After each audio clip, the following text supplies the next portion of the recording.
Hello, and thank you for joining us today at the Bramble Patch. My name is Wendy, and on Technicals today we have Alicia. I'd just like to thank you for all the emails and messages that we've been receiving, and we're really pleased that you're enjoying the tutorials that we're putting on. At the moment, Alicia and I are trying to film the tutorials whenever we can get together. It doesn't mean to say that the order that we're filming them in is the way they're actually going out. So if I say something one week referring to something from the previous week, it might not actually link to anything.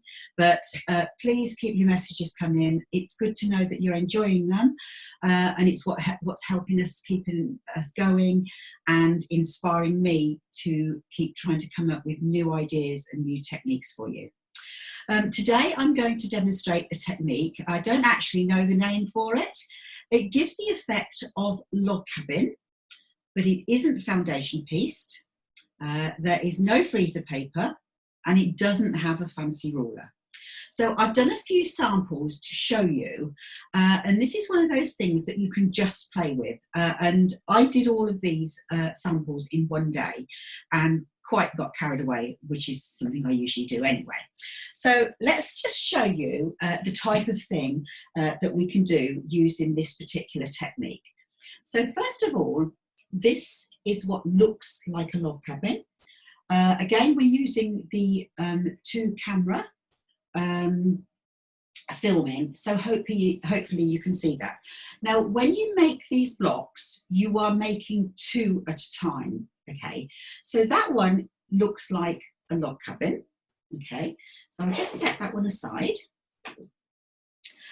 This one is the courthouse steps. Really fun and easy to do. There we go. And this is the opposite one, isn't it? Okay, so that's the courthouse steps. This one is one that I played about with. This fabric started off with 2 9-inch 60-degree equilateral triangles. So that was great fun to do. And I'll show you the one technique, and then you can adapt it to the shape that you want to work with, okay? This one is a half log cabin.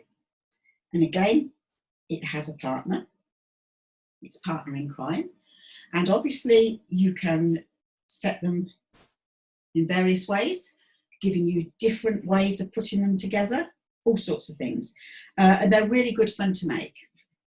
And then this one is one that, again, it's exactly the same cut as the previous one I just showed you, but they are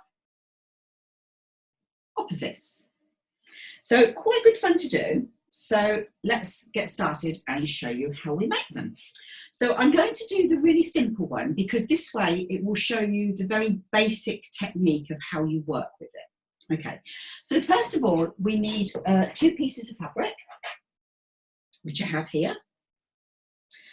And I'm just going to give them a little press. And I like to press them together because, as I've said before, it just helps them cling together. So these are both fabrics right side facing up, like so. And here we go. Just give that a little press. So the heat will just help those cling together, like so. And I'm going to flip my board over and place it like so. Now what I'm going to do now, I'm going to cut myself a square. Again, you can start off with any size you want to. This is just trial and error. So let me see what we can do here. So I'm going to cut both the fabrics laying on top of each other, both are right sides facing up. I've got a square ruler, and I think I will cut this. Looks like I've got enough to do 12 inches. So I'll cut this with 12 inches because it will be nice and large for me to show you how it works. Like so.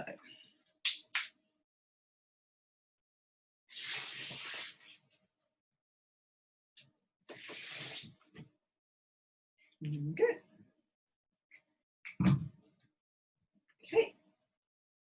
like so. I'm going to rotate that through 180 degrees, and I'm going to settle the 12-inch line on the vertical and the 12-inch line on the horizontal.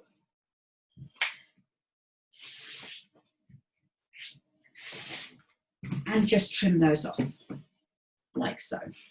So I've now got a 12-inch square. So what I'm going to do now is I'm going to cut them both together. Don't separate the fabrics, leave them sitting together, because that way everything is being cut exactly the same size, so it will fit back together beautifully. So as we've got quite a large piece of fabric, I'm going to cut the widths of these 2 inches. And the reason I'm going to do this, it will be easier for me to demonstrate to you, and you hopefully will be able to see what I'm doing. So first of all, what I'm going to do, I'm going to place the 2-inch line at the bottom edge of my fabric. I'm going to move this over so that I can reconstruct it on my mat just here. So I've got the bottom 2-inch line along the horizontal edge at the bottom of my fabric.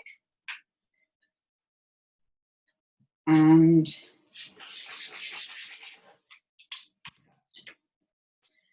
I'm just going to take that and slide that in the position that it was in on the pressing mat. Doesn't matter, it can just be on a table. I just want to keep it together in the orientation that I cut it in.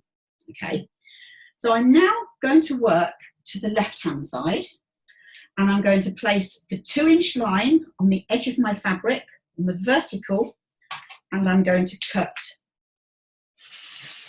once again. So now I'm going to place that in the position that it would have been before it was cut. And I'm just going to keep going through. You can alternate the sizes if you choose to. I'm just going to keep it really simple to highlight the technique that I'm using. So I'm going from the bottom to the left-hand side.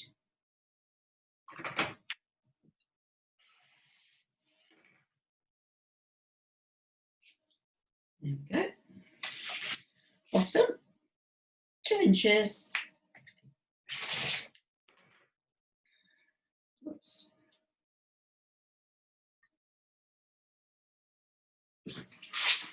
2 inches.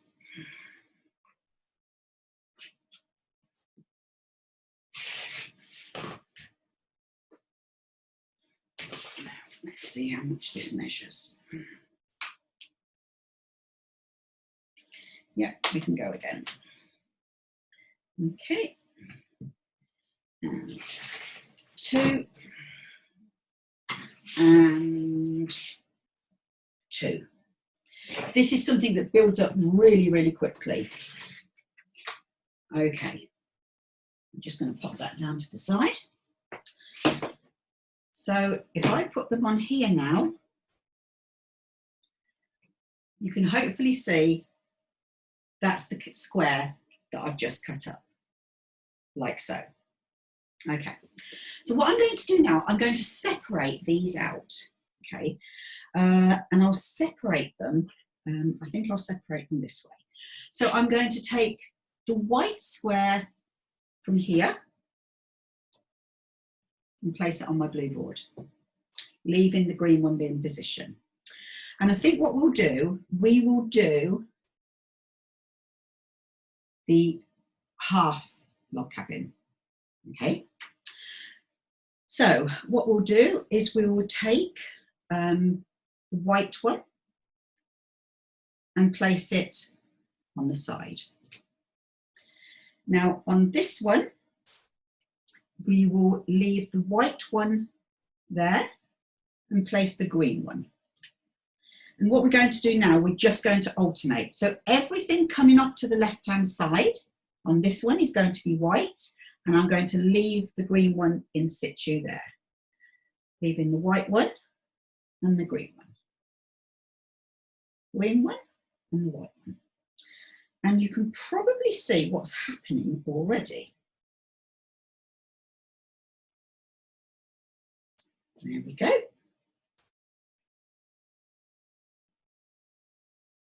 Okay. So you can see the effect that we're going to get with that now. So all we need to do now is sew it together. Now the reason I'm showing you this one is because it just highlights how easy it is. Okay, so the way you cut it, you cut the long strip and you work all the way through, but you sew it back together in the opposite way. So the last cut will be the first one you sew to the next one. Okay, so you cut it one way, but you sew it back in the opposite way. So all I'm going to do now is I'm going to roll this over, and we're going to sew from the center point. So any of these seams in the center is the edge that you will be actually leveling up. Okay, lovely. Alicia, would you mind just losing those fabrics and flipping that over for me? Thank you. So all I'm going to do now is I'm just going to sew down here using my 1/4 inch foot.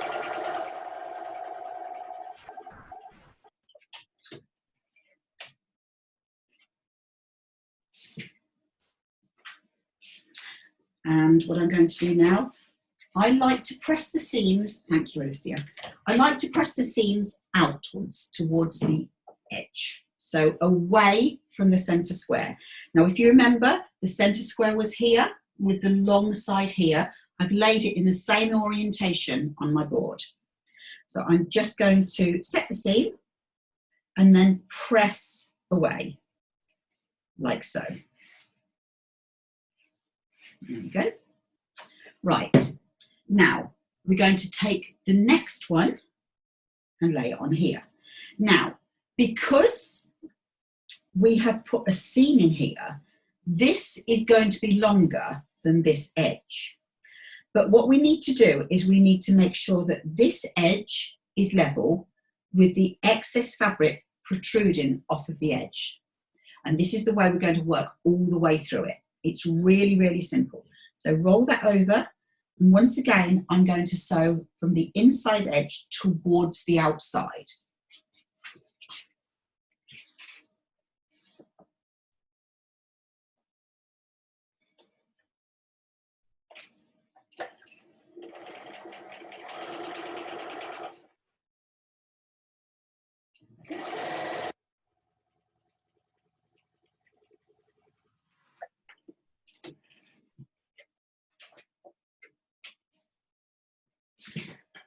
Those couple of threads off there.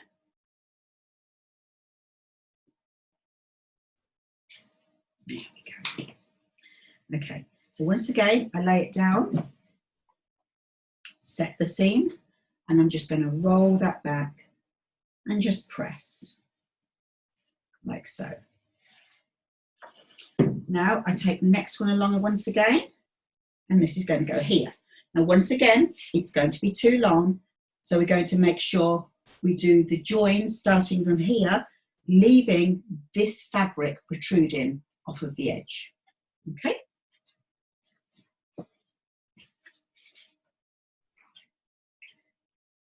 I'm going to just quickly do another couple of pieces on this one so that you can see how it's all forming.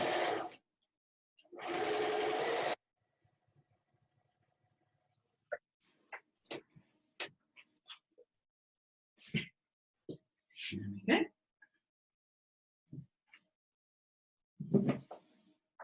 Set the seam, roll it back, like so.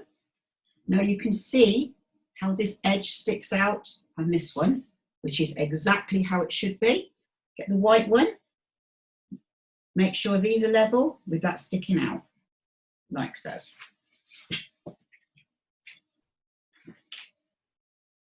And this goes together really, really easy.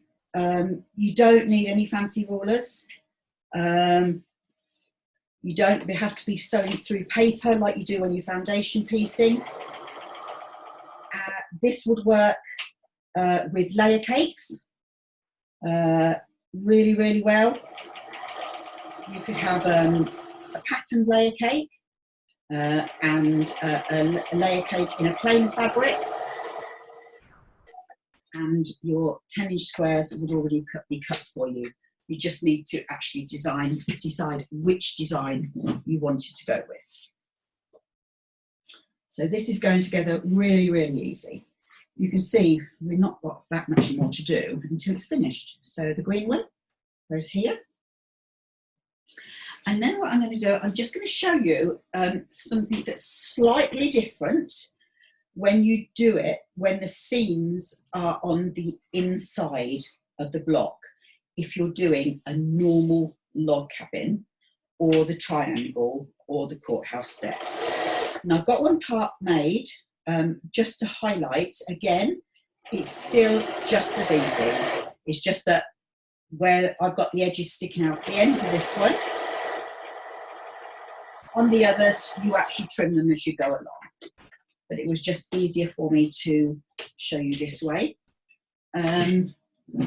because I thought you might be able to pick it up and see it easier actually on the camera. So as you can see, we're starting to get a stepping effect on the outside, which is fine. That is supposed to happen. Probably, if I'm really honest, foundation piecing is one of my favourite techniques.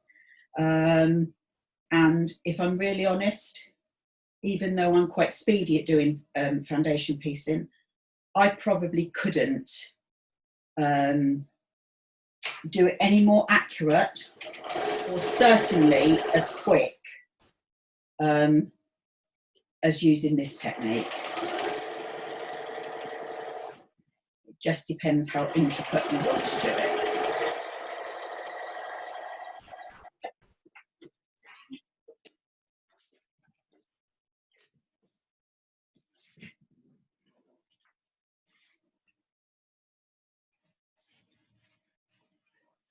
Yeah.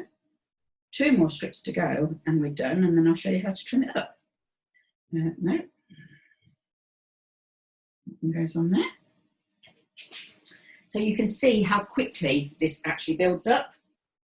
It's really good, whether you're a beginner or experienced. This is one of those things that's quite handy. Quite often people will say to me, I need to make something really, really quickly. And, you know, children love these. They really, really do. They seem to like the geometric shapes you can achieve from them. And it's just worth knowing. And also, if you suddenly put a sashing on something and you need cornerstones to upsize it, again, really, really good.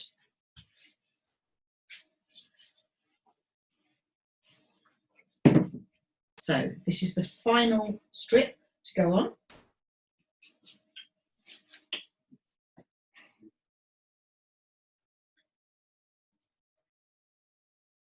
There we go. No problem at all.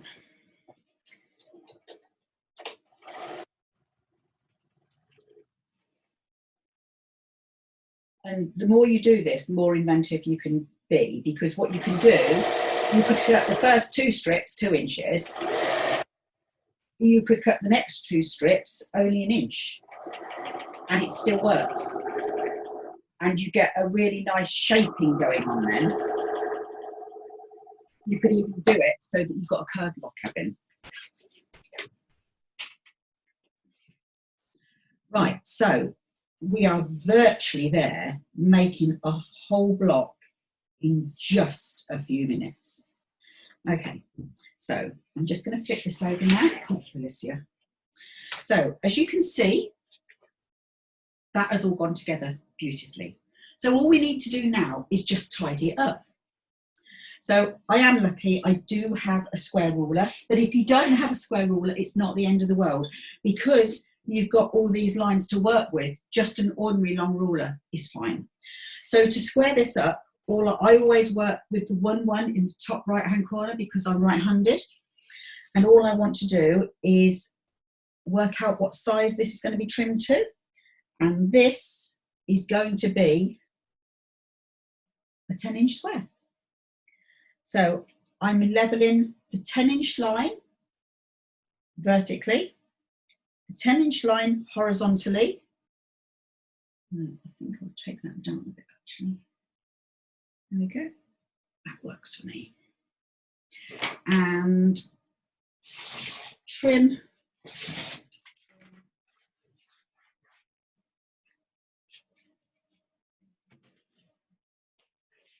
There you have an incredibly easy log cabin block. So I'll just very briefly show you what you do if you're doing the joinings on the inside. I think you'll agree that went together really quickly. Alicia?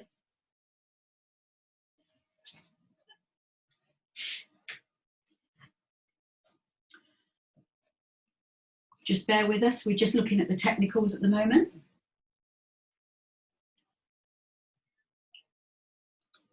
We're onto it and we're back. That's due to the expertise of Alicia. Thank you, Alicia. Okay, right, so this one is a log cabin that I was making. Okay. Okay, lovely. So this is the log cabin, which is the partner to this little beauty. Okay, I haven't brought all the other strips in with me because you never quite know how long we're going to be able to run this, because some things take longer than others. But I've part made this one, as you can see. Now this one is ready to have the cream strip put on to this side. So when I'm doing this one, how this started was, this was the centre block. It was cut in the same way, so I cut one strip and worked round. It doesn't matter whether you work clockwise or anti-clockwise, as long as if you're going to make lots of them, you're consistent in the direction that you cut them, okay? So you cut them and you just keep going round in circles until you get the size that you want in the centre. I left these large because in actual fact, if you wanted to, this could have an applique on it. But I left them quite large so that the camera could pick up the design that I'm working with. So first of all, I sewed this strip on and this one, and I've gone round like so. So now this one is on, so this one just needs pressing. So just give that a press, and that one just can be rolled back like so. Now, with this one, you will have fabric at either edge, so you do need to trim this. So I'm just going to trim that little edge off here.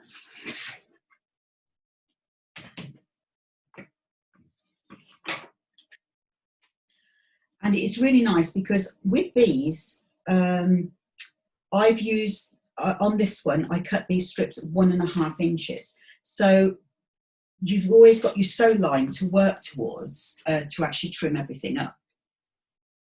So now I'm ready to put on the next strip, which is this one. Now, as you can see, whoops, it's way too long. And that's because every time we add seam allowances, the other parts are getting larger and larger, but it's not a problem. So you have two choices. I can either make sure this is flush here and have all the surplus at one edge, or I can do it so I have surplus at both ends and then trim both ends. And to be honest, that's the way I tend to go, because that way you can keep it absolutely accurate all the way through. So I'm just going to roll that over and sew this one onto here.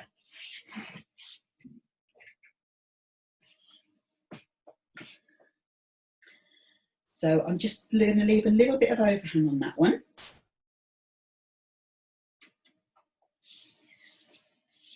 And pop that in.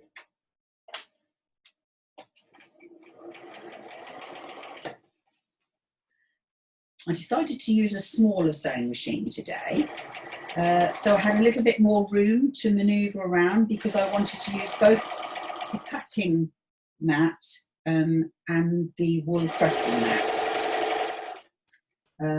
And obviously we're still trialling the new filming technique that Alicia's going with to try and make things easier for you to see. Okay. Right, so I've just sewn that down. So all I'm going to do now, again, there's different ways of doing that. If you want to, you can actually trim this now because I've got the edge of the previous row, or I can press it, flip it, just press that, like so. And now you can probably see I have both edges that actually need trimming. And I quite like doing it like this because it keeps it really, really accurate as you're working through. So I'll just trim this one. And all I'm going to do is I'm going to place the 1 1/4 inch line on my sewn seam here, which means this is accurate all the way down. And I can just nip that edge off there, like so. And now that's ready for this one to go on. So I'll just sew this final one on and then I'll show you just the trimming up. I've only brought these few strips in with me because, like I say, it's so easy to adapt it to what shape or size you want to do. It doesn't matter what size square you start off with, but obviously if you want to finish up with a particular size, then you would need to calculate and take into account your seam allowances. Obviously, whilst we're in lockdown, whilst the pandemic is going on, we are trying to bring you different things to help you through, encourage you, inspire you, and keep you interested and keep you close to us all. These techniques I'm showing you, even if you only try them once, and even if you are using bits and bobs out your scrap bag or your stash, if you keep your blocks to one side, there's no reason why you can't put them together and make a little sampler up. And this could be your lockdown sampler. Claire and I are both doing things at home, and we've got things we've made for all the lockdowns we've had so far. I'm still sewing every single day at home, day and night as well. In the evening, I tend to sit and do my English paper piecing. So I'm just going to trim that last piece off. I'm placing that 1 1/4 inch line on my sewn seam. And although I haven't brought the other parts in to finish this off, I'm just going to show you how easy it squares up. And this one, I can actually trim both of those off at the same time, going right the way across. So that is how easy it is to even turn that technique into a log cabin. So once again, that's the finished one. That's the one that we've just made up during the tutorial, which took no time at all. That's just a smaller version of it. And somewhere here, it's got a partner. That is exactly the same cut as that one, but I've just switched them around. Instead of putting all the colours on one side, I've separated them up between the two. And this is a white 9-inch triangle, a floral 9-inch triangle, and just cut through and join together to make a diamond. And because they're equilateral triangles, to make the diamond, that'll all fit together. So that'll be perfect. And then we've got, finally, 2 courthouse steps, which actually I think are quite nice, like so. So thank you for joining us today. I hope you've enjoyed that one. I know it's a little bit different, But sometimes we need to explore, to learn, to grow, and make changes. We don't know unless we try. So thank you once again. Stay safe. From myself and Alicia, bye-bye for now.